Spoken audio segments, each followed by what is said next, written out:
மலையாள படத்துல வந்த லோகோ படத்தை தான் நம்ம இன்னைக்கு பார்க்க போறோம். எதிர் வீட்டுல இருந்து ஒரு பொண்ணு வந்து புதுசா குடி போறாங்க. அந்த பொண்ணை சைக்கிள் ஹீரோ வந்து பாக்குறான். அப்படி பார்க்கும்போது வந்து ஹீரோ வந்து ஒரு விஷயத்த வந்து நோட் பண்றான். பொண்ணுக்கு அடிப்பட்டாலே மறுநாளே அந்த காயம் வந்து சரியாயிடுது. அந்த பொண்ணை பார்த்து வினோதமான ஆட்கள் வந்து வராங்க. அந்த பொண்ணை பார்த்தாலே அனிமல்ஸ்ல ஒரு மாதிரியா ரியாக்ட் பண்ணுது. இதெல்லாம் பார்த்த ஹீரோ வந்து அந்த பொண்ணை வந்து ஃபாலோ பண்றான். அந்த பொண்ணை ஃபாலோ பண்ணும்போது அந்த பொண்ணுக்கு வந்து சூப்பர் ஹியூமன் பவர் இருக்கிறது வந்து தெரிஞ்சுக்கிறான். அந்த பொண்ணுக்கு வந்து இந்த பவர் வந்து எப்படி வந்துச்சு, அந்த பொண்ணு வந்து நல்லவங்களா கெட்டவங்களா, இதுதான் படத்தோட கதை.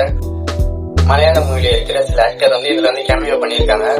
மலையாள ஆக்டர்ஸ் மட்டும்தான் இந்த படத்தை நடிச்சிருக்காங்க அப்படின்னா இல்ல. லியோ படத்துல நடிச்ச சாண்டி மாஸ்டர் வந்து அப்படியே கட் பண்ணி இந்த படத்துல வச்சிருக்காங்க. இல்லைன்னா சூப்பரா இருக்கு. பிரேம்லு மணிவன் பஸ்ல படத்துல நடிச்ச எல்லாருமே இந்த படத்துல வந்து நடிச்சிருக்காங்க. அதே மாதிரி படத்தோட கிளைமேக்ஸ்ல லாஸ்ட்ல எல்ட்ரன் சொல்லிட்டு ஒருத்தரை காட்டுறாங்க. அவரோட கேரக்டர் வந்து ரிவீல் பண்ணல, அப்படியே பார்ட் 2 லீட் கொடுத்து படத்தை வந்து அப்படியே முடிக்கிறாங்க. இது மாதிரி நிறைய இன்ட்ரெஸ்டிங்கான மூவி பத்தி தெரிஞ்சுக்க நம்ம பேஜை ஃபாலோ பண்ணிக்க.